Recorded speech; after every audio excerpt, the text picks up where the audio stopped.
कहा गया है कि चिंता चिता से बढ़कर है, घुन के समान लग जाती है, और मुर्दे को चिता जलाती है, जिंदे को चिंता। प्रधान जी को नींद नहीं आ रही है, रात रात जाग रहे हैं, इंतजार कर रहे हैं कि किस दिन ये घर ढहा जाएगा बुलडोजर से और अनुराग के परिवार को न्याय मिलेगा। आज ही चल रहे हैं, तहसीलदार से मिलेंगे पहले, उनसे एकदम आर बात होगी कि इसमें क्या चाहते हैं।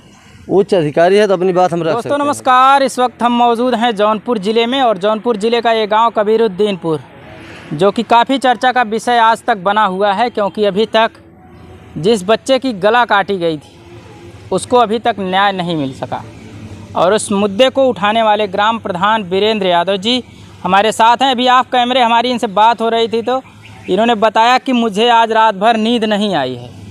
नींद ना आने का कारण क्या है, क्या पत्रकारों ने इन्हें टार्चर किया था? कुछ पत्रकार भाई आए थे जिन्होंने कुछ इनसे बातचीत किया था, कुछ बातचीत परिवार को लेकर के हुई, जिसके कारण इनकी जो वाणी थी कुछ अलग हो गई और इन्होंने उन लोगों को भगा दिया। क्या वह समस्या है, या जो पैमाइश होने की बात चल रही थी कि 5 को जो तारीख थी 5 जून को, उसमें बताया गया था कि अब टीम गठित हो गई है और अगले दिन आपकी पैमाइश होगी, आपके गांव की पैमाइश होगी और उस घर को गिराया जाएगा जिस घर को लेकर के विवाद हुआ था, और उसी विवाद में अनुराग यादव की गला काट करके हत्या कर दी गई। प्रधान जी स्वागत है हमारे चैनल पर। आपके चैनल को बहुत बहुत दिल से धन्यवाद। हमारे जो दर्शक लोग हैं उन लोगों को भी दिल से धन्यवाद। प्रधान जी, क्या वजह है कि आज रात भर आप सोए नहीं? देखिए, आज तारीख है, आज तारीख है और जैसे समझ लीजिए कि बहुत ही अहम दिन होता है तारीख दिन।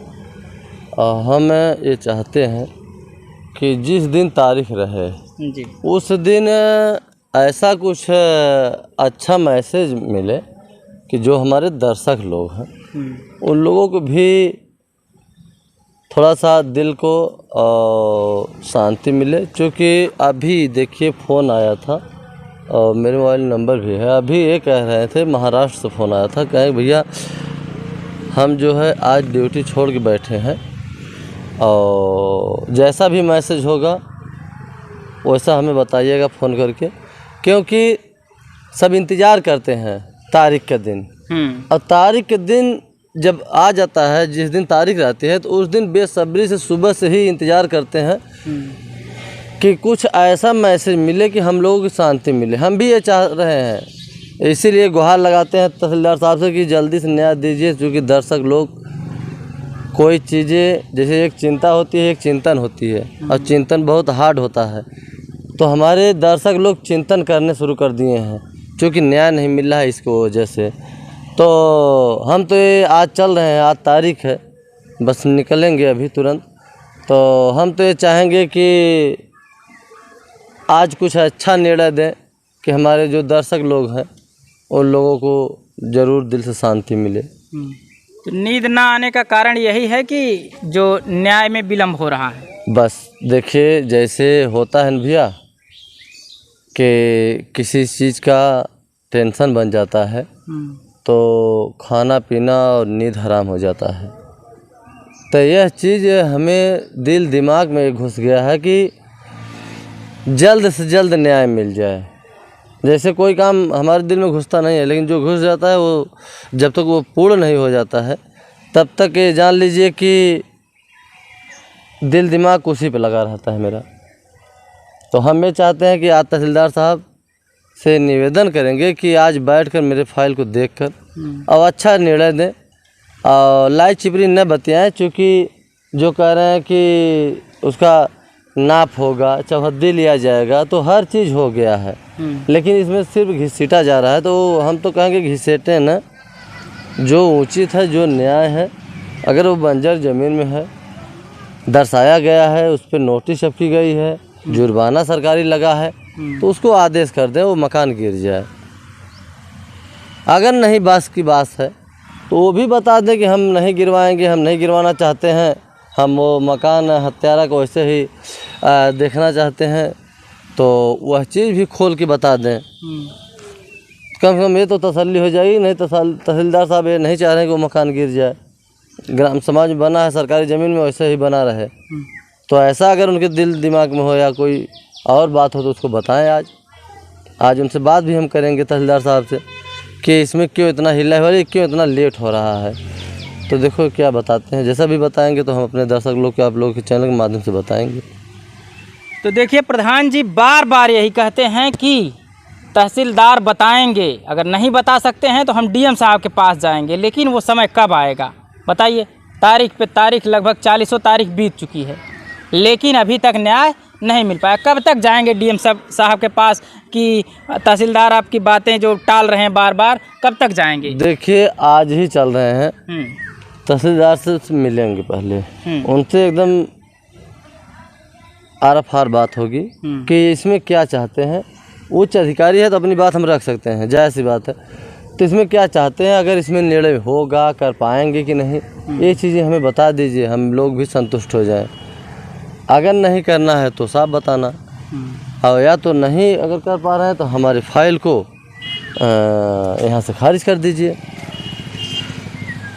अच्छा, तो कहीं न कहीं अगर या तो डीएम साहब के यहाँ चल जाए या तो एसडीएम साहब के यहाँ चल जाए तो तत्काल निर्णय मिल जाएगा। कभी ये बात आपने नहीं कहा कि आप अगर नहीं कर पा रहे हैं तो करिए, ऐसा करिए, छोड़ दीजिए फाइल? हम उनके चैम्बर में कहे थे कि देखिए सर अगर हो जाए ठीक है, नहीं तो इसको खारिज कर दीजिए। तो कहें कि चलो देखते हैं अगली तारीख को। तो वह चीज़ आज भी हम उनसे पूछेंगे उनके चैम्बर में ही जाके, और देखिए जैसा भी होगा तो हम चैनल पे बताएंगे आपको। अगर वो कह देते हैं ठीक है आज खारिज कर दे रहे हैं तब फिर क्या करेंगे आप? खारिज कर देना, हम तो चाह रहे हैं वो खारिज कर दें, खारिज कर दें, और कहीं हमारी फाइल लगेगी ही, वहाँ जो निर्णय मिलना होगा मिलेगा। ये तो नहीं होगा हिला हिवाली तो नहीं होगा, फाइल लेके और हंस के बात करते देखने के बाद ये लगता है कि देखिए एक ताइक्वांडो का खिलाड़ी का एक हत्या निर्मम हुआ है और इस तरीके से हमारे फाइल को देख रहे हैं, तो वह चीज़ को बहुत कष्ट होता है। तो यह चीज़ अगर वो दिल दिमाग से हटा के और हमारे फाइल के अच्छे से ढंग से देख के और कोई अच्छा निर्णय दे दें ताकि वो मकान गिर जाए, ज़मीन साफ़ हो जाए, वहाँ एक ताइक्वांडो खिलाड़ी की मूर्ति बन जाए अनुराग की, और गार्डन बन जाए। वैसे ही सरकारी ज़मीन है वैसे ही पड़ी रहेगी पूरी आजीवन, कई पुश्तों ऐसे पड़े रहेगी। तो हमारी सोच यही है। यही कारण है कि नींद नहीं आ रही है रातों रातों? ज़रूर, क्यों नींद आएगी, क्योंकि यह चीज़ बार बार हम लोगों को जैसे कोसता रहता है कि इसी ज़मीन के नाते इसी मकान की वजह से एक निर्मम हत्या हुई है। तो वह चीज़ बहुत अलग फील होता है।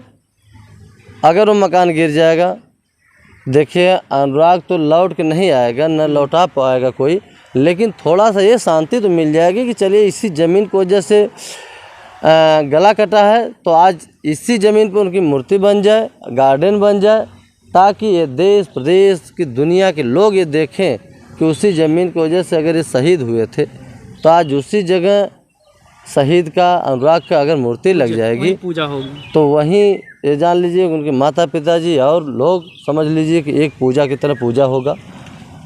और हम लोग जाएंगे, माँ बाप जाएंगे, जो भी जाएगा, देखिए ये तो लगेगा चलिए यार फील होगा कि चलिए अनुराग अभी ज़िंदा है। तो यह चीज़ होना चाहिए। हमारे तहसीलदार साहब तो अच्छे पढ़े लिखे हैं, आज इस पोस्ट पे हैं। समझ लीजिए कि एक जो महिलाएं हैं नहीं पढ़ी लिखी हैं, वो सब लोग यही कह रही हैं कि भैया ये मकान गिर जाए, यहाँ अनुराग की मूर्ति लग जाए। हमारे ग्राम सभा के लोग कह रही हैं। तो इतना उनके दिमाग है कि भैया अगर मूर्ति बन जाएगी तो ऐसे पूरे जीवन आजीवन कई पुश्तों ऐसे रहेगा, सब ये जानेगा कि इस तरीके से गला काटा गया था, इसी वजह से मूर्ति बनी है। दर पीढ़ियाँ जो है इतिहास बना रहेगा। तो हम कहते हैं चलिए माता जी आप लोग परेशान मत रहिए, हम तो लगे हैं इसी के लिए कि एक इतिहास यहाँ कायम हो जाए। अगर जिस तरीके से निर्मम हत्या किए हैं उसी तरीके से अगर यहाँ मूर्ति बन जाएगी, प्रतिमा बन जाएगी, तो आए दिन जो पीढ़ियाँ आती रहेगी वो तो जागता तो रहेगा कि नाम कि नहीं ये अनुराग का गला काटा गया था तो इस तरीके से हुआ था, इस तरीके से यहाँ मूर्ति बनी है, तो एक इतिहास कायम हो जाएगा। और तो इतिहास हम कहेंगे कि कायम कर दें तहसीलदार साहब, कि मकान गिर जाए वहाँ हम लोग मूर्ति बनवा दें, गार्डन बनवा उसके दें। बाद चैन की नींद आएगी। उसके बाद देखिए अनुराग तो नहीं लौट के आएगा, लेकिन थोड़ा सा शांति तो मिल ही जाएगी। तो दोस्तों बता दें, प्रधान जी ने बता दिया कि चिंता जो होती है ये चिंतन से बढ़कर होती है। यानी कहा गया है कि चिंता चिता से बढ़कर है, घुन के समान लग जाती है, और मुर्दे को चिता जलाती है, जिंदे को चिंता खाती है। तो प्रधान जी को नींद नहीं आ रही है, रात रात जाग रहे हैं, इंतज़ार कर रहे हैं कि किस दिन ये घर ढहा जाएगा बुलडोज़र से और अनुराग के परिवार को न्याय मिलेगा। फिलहाल इनसे हमारी बात हुई, आप क्या समझते हैं कमेंट करिएगा। बहुत बहुत धन्यवाद।